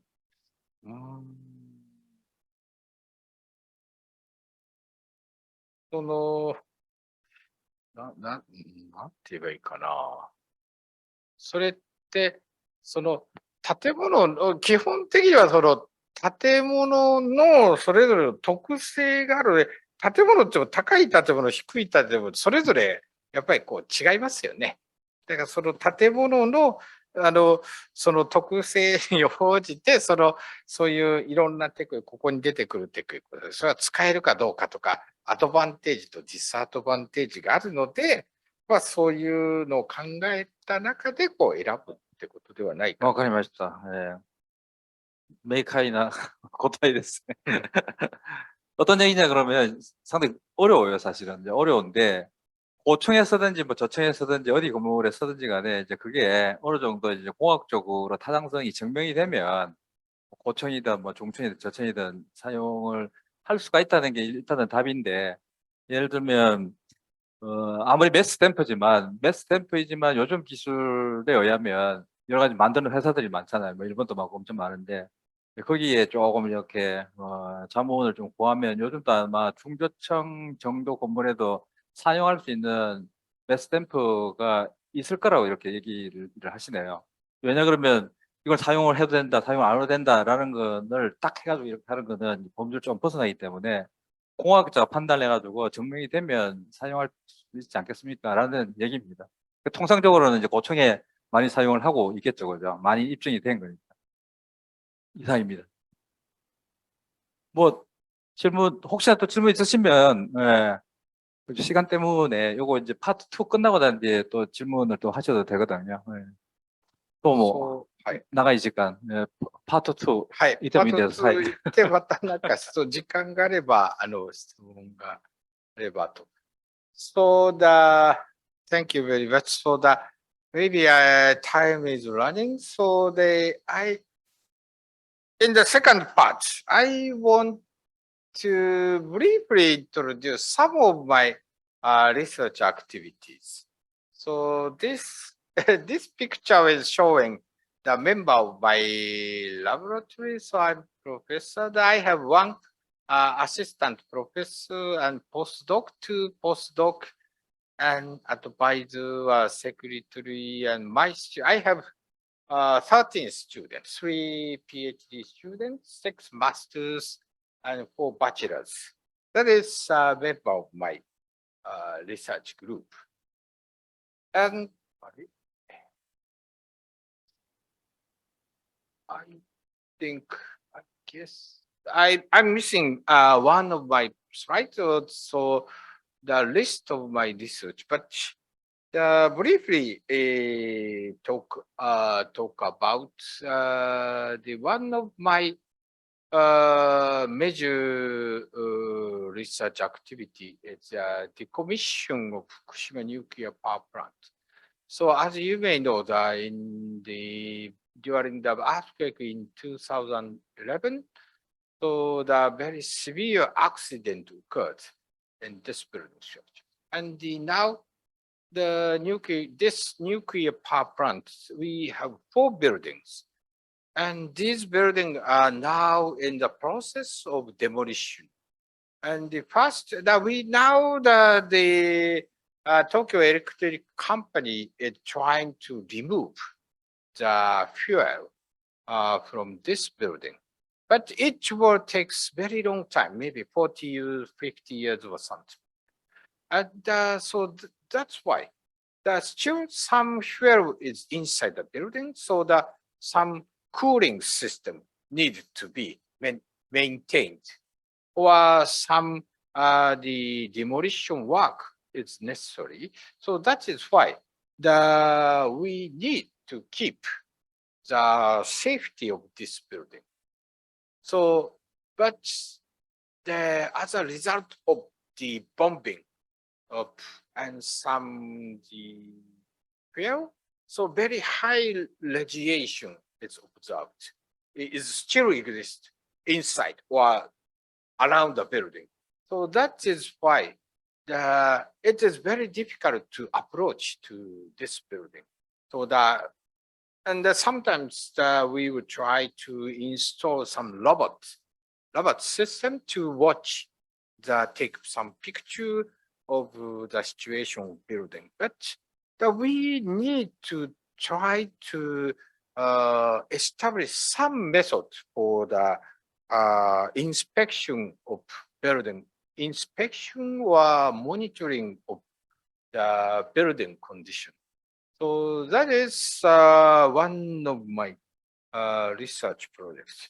For this purpose, we set up, get some budget from JAEA, and we are conducting some the research.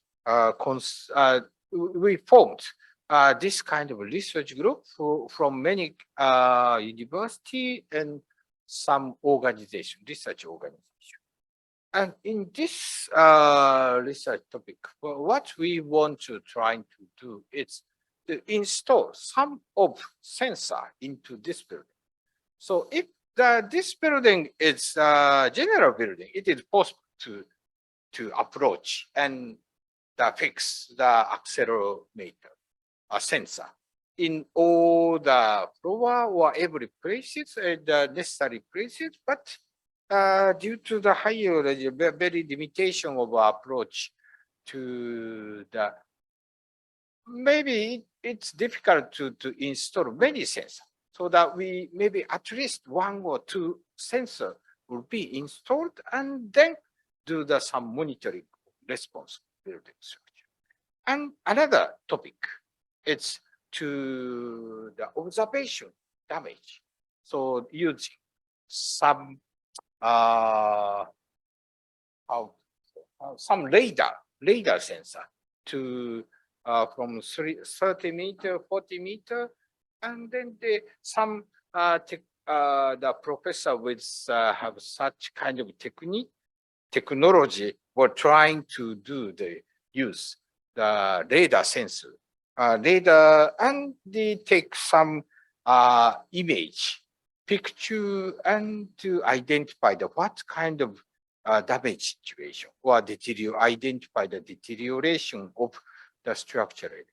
And the combination, as a result of combination of response monitoring or damage image identification or capacity evaluation.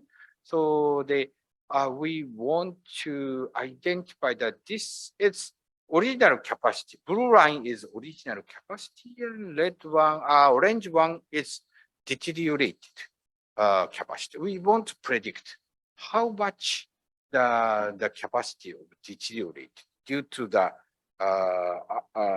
accident in 2011 or in future some event will occur. We want to identify the deteriorated condition of the structures in the Fukushima nuclear power plant. And if we can identify the ultimate state and the current response, we can find some margin will, how much margin will occur or safety, judge the safety condition. That is one project. And another project is the BCP and repairability of building structures. As I in the discussion after the first part, we discussed some part. So currently, not only the structure safety, but also the functionality, keep function of the building. It's very big. It's big concern, or especially for the high-rise building or something, or big building structure. So for this purpose, we did some the project to the structural functionality or repairability or something. For this purpose, we conducted some kind of full-scale test with finishing the partition board or or door or something like that. Well, and this is PDF file, so that's why I cannot use the video, but we tried the dynamic test of was scaled reinforced concrete frame structure with the collaboration of some construction company. And we were trying to check the relationship between the response and the damage level of the structure. And based on such kind of data,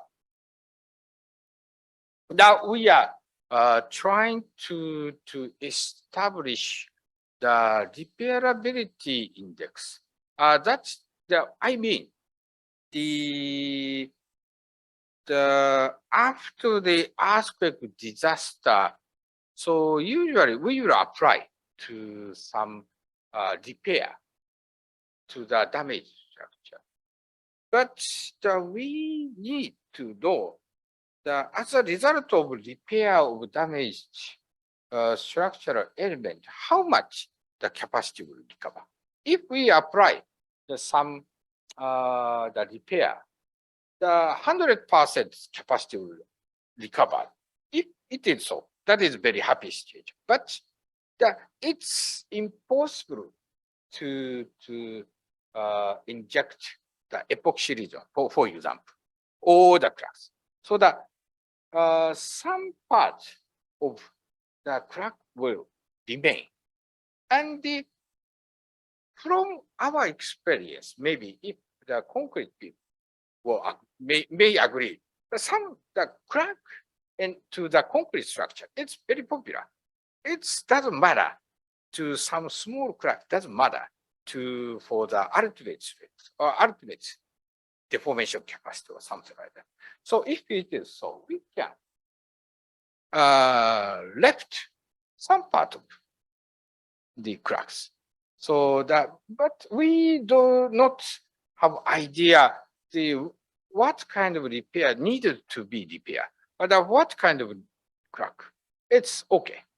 Doesn't matter, or something. So that is why we were trying to identify what kind of repair, the repair level and recovery of capacity level. So that is one target. And next target. It's the repair cost and relationship between repair cost and the capacity recovery. It's unclear. So, but of course, if we take care of all the damage, all the cracks, the capacity will be recovered. But that we need to pay much more money. So, or as that it's a little bit related with the last question in the first part. I think the repair work will make the construction work and gives some business interruption and economic loss. So based on the relationship of this, so seismic capacity or cost or loss, and then the combination of this, we want to establish some kind of repair index. How much, what kind of repair will be most effective to reduce the cost, but the higher capacity recovery or something. And based on this kind of repair index, we want to propose some kind of next generation design, structural designs. And in this work, we are now working together with University of Auckland in New Zealand, and we want to judge this is a little bit related with the last page. So if some damage occur to the building, we need to judge, repair, or reconstruct. That is very big problem. And it's very difficult to only from structure side. But if we can give some basic idea, cost-effective point of view, which will be better, that will help the building. So that is why that we are now working the relationship between the damage or repair and cost, and how much the recover the strength or stiffness or energy dissipation capacity or something.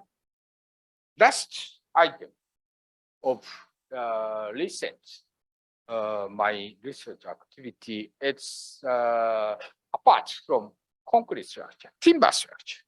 So as you may know, the SDGs or carbon neutral, zero carbon, is getting very, very important for the future society.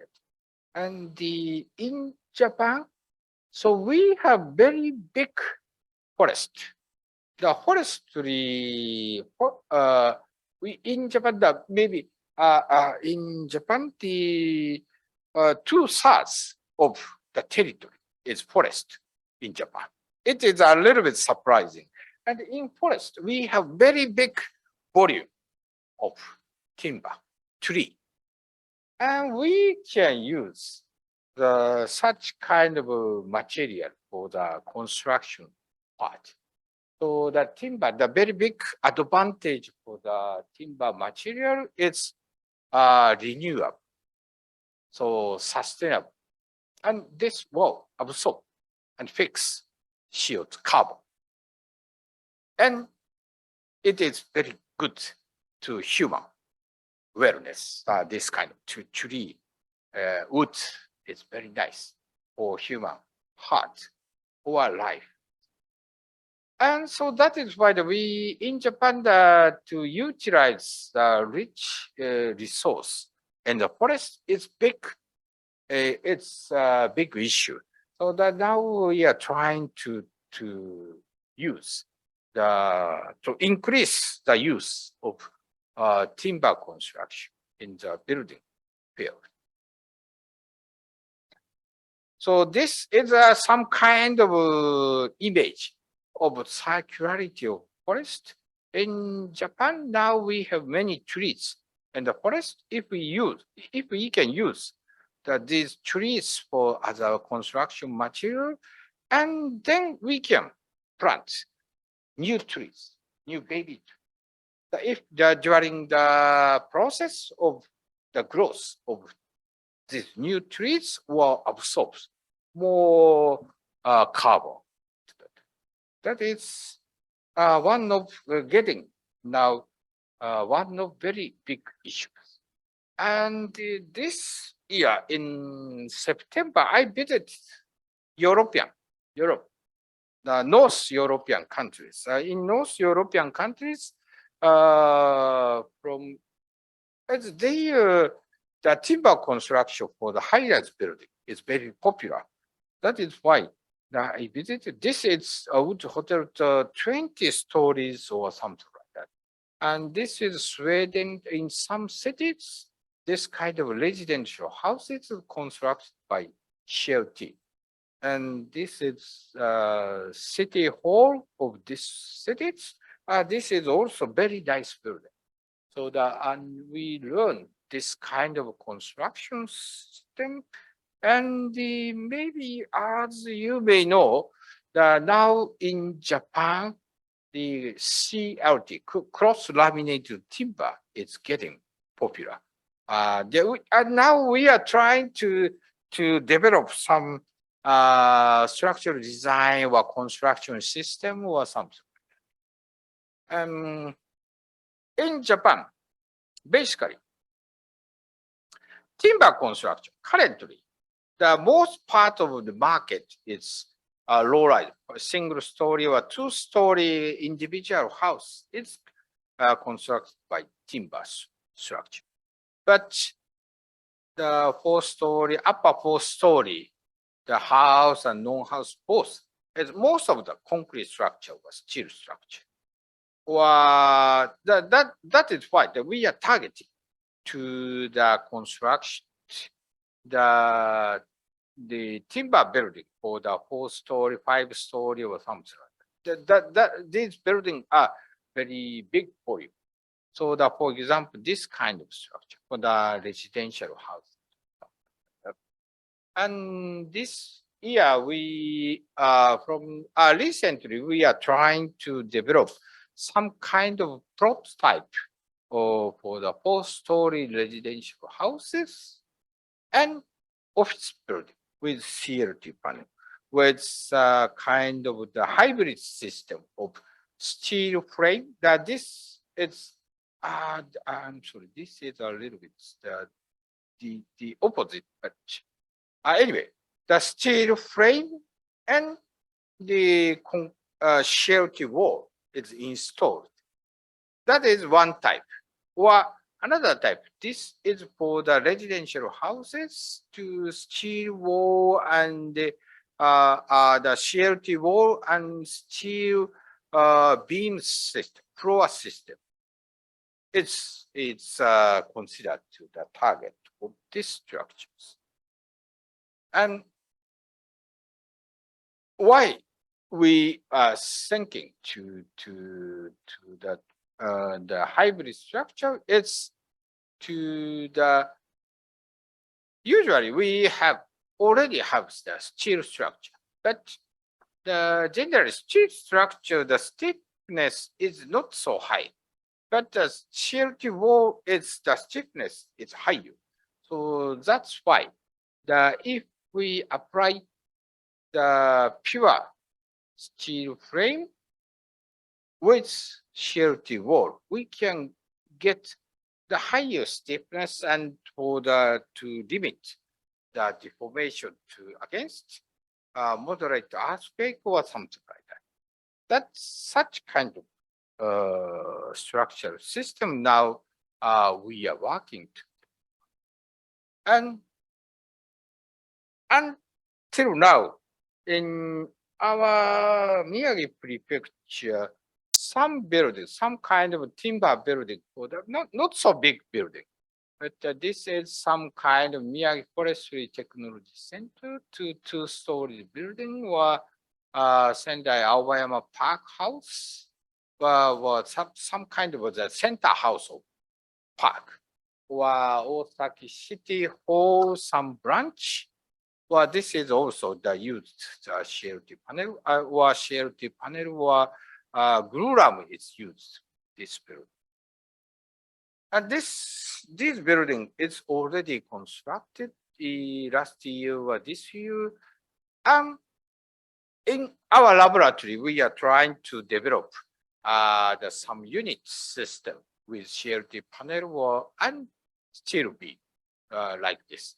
And this is a temporary shop in some festival, and we try to develop this prototype last year. And this is used for some garage for the Sendai beach, for some kind of stockyard or something like that. And next year, we will have some national urban green fair in Sendai City. So near our some park.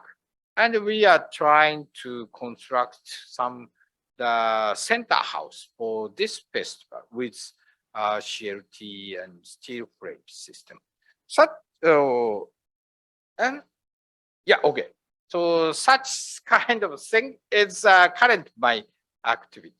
And at the end of my presentation, so I want to say first of all, earthquake engineering, it's experience.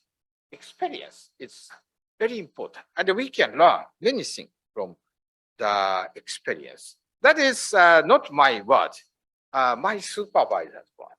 So, and from when I was young, so I didn't understand the real meaning of earthquake engineering is experience. But now I understand. So, and I want to transfer this word to young generation in Korea. And as I talked today's presentation, Japan has been learned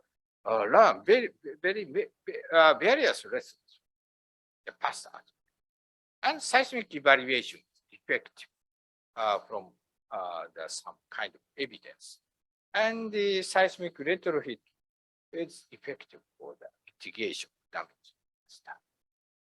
And finally, I hope that if possible, we can keep collaboration that work together for the future society with resilience, sustainability, or carbon neutrality, or human welfare. Okay, thank you. Yeah, thank you very much for your kind attention. 감사합니다. 아리가토 고자이마스. 나가이 시간. 연구에 관련된 질문은 스킵을 하는 쪽으로 하겠습니다. 왜냐 그러면 또 다음 또 이렇게 스케줄이 좀 있어가지고 그렇게 하시고, 혹시나 질문 있으시고 그러면 뭐 저한테 주셔도 되고, 안 그러면 직접 저한테 주셔도 됩니다. 해가지고 제가 전달을 해드릴 테니까, 안 그러면 직접 메일 주셔도 제가 드릴 의향이 있으니까요. 주시면 될 것 같아요. 예. 마이크 좀. 네.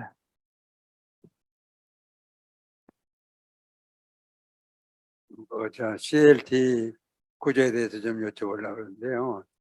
이게 상당히 여러 가지 우리가 지향해야 될 점인데, 우리나라에서 이게 굉장히 단가가 비싸요. 이게 특수 건물에는 이게 이제 되는데, 혹시 레지덴셜 빌딩 아파트멘트나 뭐 이런 데도 이 CLT 구조로 이렇게 포퓰러하게 하우징에도 적용할 수 있는 프로젝트가 일본에서는 있는지 그걸 좀 여쭤봐 주셨으면 좋겠네요. 2045年 CLTクロスラミネーティドティンバーへ해당되는部分に関する質問なんですけれども、韓国ではなんか値段が高いみたいです。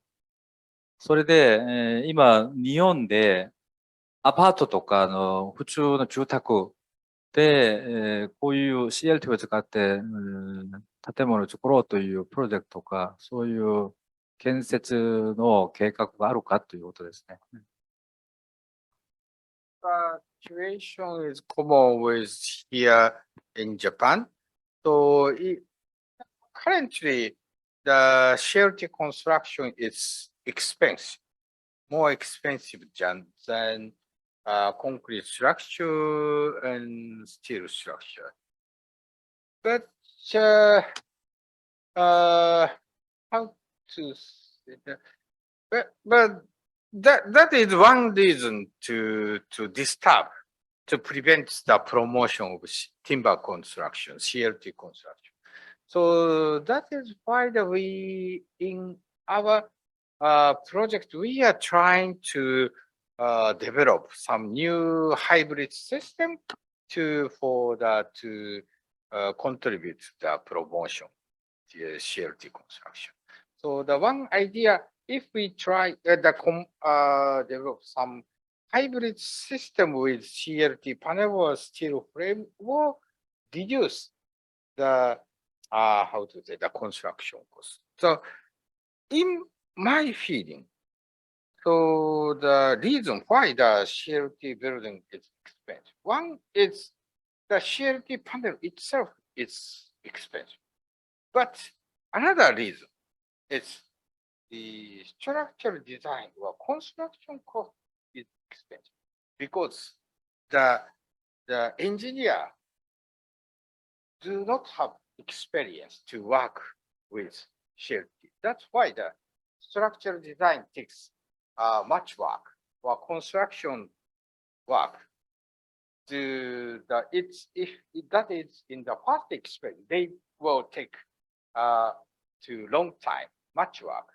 So I hope if the number of examples will getting increased, the cost will be, and maybe so building for the building owner or user, the timber construction will be very good for the circumstances or that contribute to the carbon reduction. So that's why in my personal feeling, many building owners are interested in the timber. 아리가또 고자이마스. 그러면 이제 이것으로 저희들 대한건축학회 2022년, 2023년 AIK 원래 세미나 오늘 세 번째입니다. 세 번째를 국내외에 해당되는 이제 세미나를 쭉 기획을 했는데 첫 번째 국외 세미나 아주 귀한 시간 내주신 동북대학교의 마이다 교수님께 다시 한번 뜨거운 박수 부탁드리겠습니다. 네. 도움 아리가또 고자이마스. 니진장 구라이 도움 아리가또 고자이마스. ありがとうございました。감사합니다. 이것으로 AIK 원래 세미나 제3회 원래 세미나의 일정을 모두 마치도록 하겠습니다.